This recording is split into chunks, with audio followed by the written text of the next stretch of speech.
Abbosni Yevropada kutishyaptimi? Mashhur agent Husanov Fayzullayevning farqini aytdi.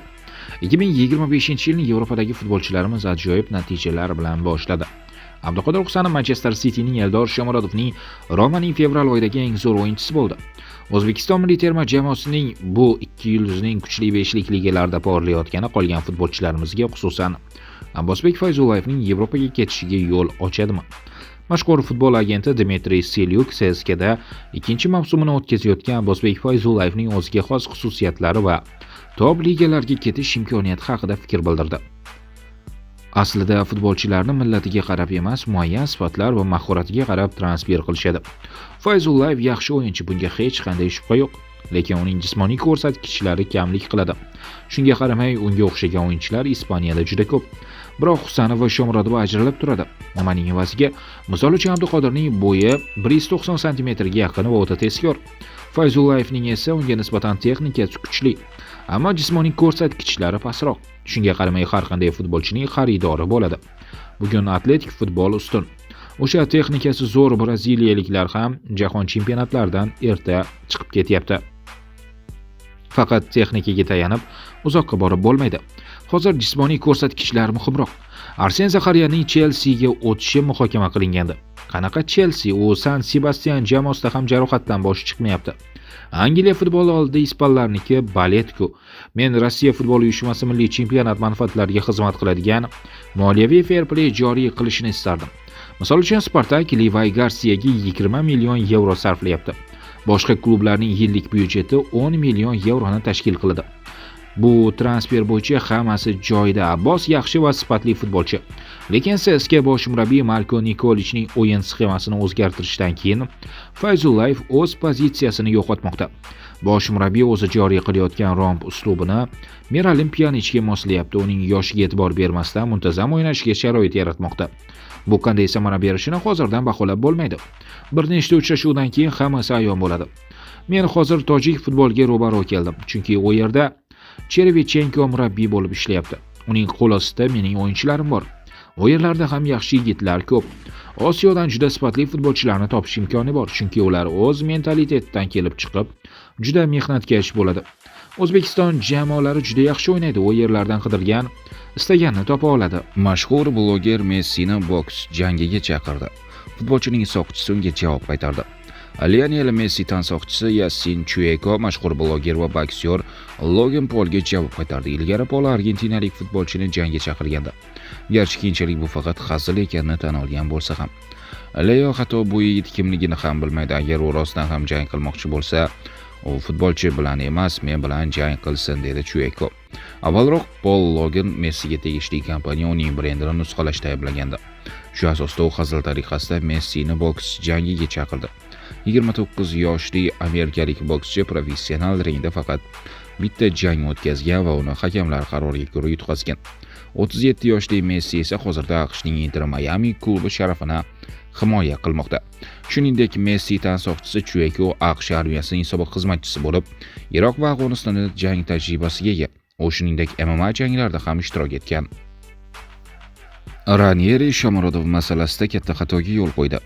Roma Yevropa Ligasining chorak finalida yurishini to'xtatdi. Rimliklar bu bosqichda Ispaniyaning kuchli jamoasi Atletik bilan kuch sinashib, birinchi uchrashuvdan keyin chorak finalga chiqishga yaqin edi. O'z maydonida Eldor Shomurodovning gol evaziga 2-1 hisobda zafar quchgan bo'rilar Bilbaodagi to'qnashuvda yutqazdi 1-3. O'yinning 11-daqiqasida Mats Hummelsning qizil kartochka olgani mag'lubiyatga asosiy sabab sifatida ta'kidlanyapti. Italyan futbolining eng tajribali ekspertlari Romaning bu o'yinini tahlil qilar ekan, tajribali Claudio Ranieri tarkib tanlashda xatoga yo'l qo'ygani va ayrim futbolchilar o'zlariga bildirilgan ishonchni oqlay olmaganini ham mag'lubiyatga asos qilib ko'rsatyapti.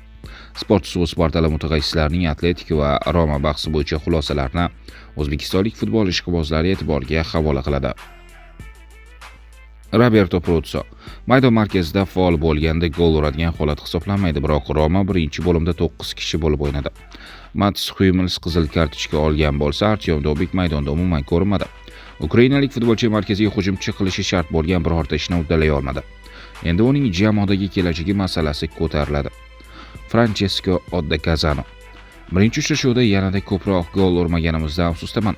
Roma musobaqa favoritlari qatorida bo'lsa-da, Xyum Millsning xatosi tufayli hech bo'lmaganda chorak finalgacha yetib bora olmadi. Endi Roma milliy chempionati hech bo'lmaganda Yevropa ligasining keyingi mavsumiga yo'llanma olishi kerak. Mario Mattioli: Men o'tkazilgan goldan keyingi noto'g'ri qarorlar va jamoaning reaksiyasiga e'tibor qaratmoqchiman. Barcha gollar himoyadagi xatolardan keyin urildi. Bu uchrashuv Eldor Shomurodov boshlang'ich tarkibda maydonga tushishini kutgan edik. Bu gal Claudio Ranieri tarkib tanlashda xatoga yo'l qo'ydi. Tiziano Moroni: Xyum Millsning haydalishi adolatli qaror, biroq bu Roma o'yiniga juda katta ta'sir o'tkazdi. Matteo De Santis: Endi o'zini oqlash uchun hech qanday bahona qolmadi. Biz kelajakni hozirdan rejalashtiradigan jamoani ko'rishni istaymiz. Hozirgacha qilinmagan ishlarni yakunlash uchun hali yetarli darajada vaqt bor. Fabio Petruzzi: Xyum Millsning qizil kartochka olishi o'tkazilgan golning asl sababidir. Chetlatish va tanaffusga 20 soniya qolganda o'tkazilgan to'p Romani sindirdi. Alessio Scarchilli: Psixologiya bilan ham shug'ullanish kerak. Roma boy berilgan uchrashuvda hatto yugura olmay qoldi. Kone va Salemakersni bunaqa o'yinda chetda ushlab turib bo'lmaydi. Andrea Di Caro: Agar to'liq tarkib o'ynaganda va birinchi bo'limda hisob ochilmaganida Roma bu bosqichdan o'tishi mumkin edi. Xyum Millsning xatosi hammasini barbod qildi. Maurizio Cappola: Xyum Mills va Dobik Romaning ajoyib mavsumini rasvo qilganlar uchun hammaning oldida uyalishlari kerak. Claudio Capuano: Dobik haqiqiy muammo. Bunday vaziyatda Eldor Shomurodovga boshlang'ich tarkibdan joy berish to'g'ri qaror bo'lardi. Son: Mbappe dunyoning eng yaxshi jamoasida o'ynamoqda. Tottenham hujumchisi Son Heung-min Real Madrid futbolchisi hisoblangan Kylian Mbappe haqida o'z fikrlari bilan o'rtoqlashdi. Kylian dunyoning eng yaxshi jamoalardan birida o'ynaydi. U yerda unga katta bosim o'tkazilmoqda. Mbappe esa buni juda yaxshi uddalaydi. Mbappe o'yinini eng ko'p tomosha qilishni yoqtiradigan futbolchilarimdan biri. Saloh, Keyn, Jud va Yamalni ham shunday deb atagan bo'lardim, deya ta'rif berib o'tdi koreyalik o'yinchi. Ma'lumot o'rnida Son joriy mavsum shporlar safida 39 ta uchrashuvda maydonga tushib 11 ta gol va 11 ta golli uzatmaga mualliflik qilgan bo'lsa, Mbappe qirollik klubida 42 bellashuvda ishtirok etib 28 ta gol va 4 ta assistni o'z hisobiga yozdirib qo'ydi. Abduqodir Husanov uylanmoqda. Manchester City uchun joriy mavsumdagi so'nggi o'yin 25-may kuni bo'lib o'tishi rejalashtirilgan. Fulhamga qarshi uchrashuvdan so'ng jamoa klublari o'rtasidagi jahon chempionatiga qadar tanaffusga chiqadi. Aynan shu tanaffusdan foydalanib Abduqodir Husanov o'zining nikoh to'yini o'tkazishni reja qilgan. Kanalimiz manbalari bergan xabarga ko'ra, Husanovning to'yi joriy yilning 27-may kuni bo'lib o'tadi.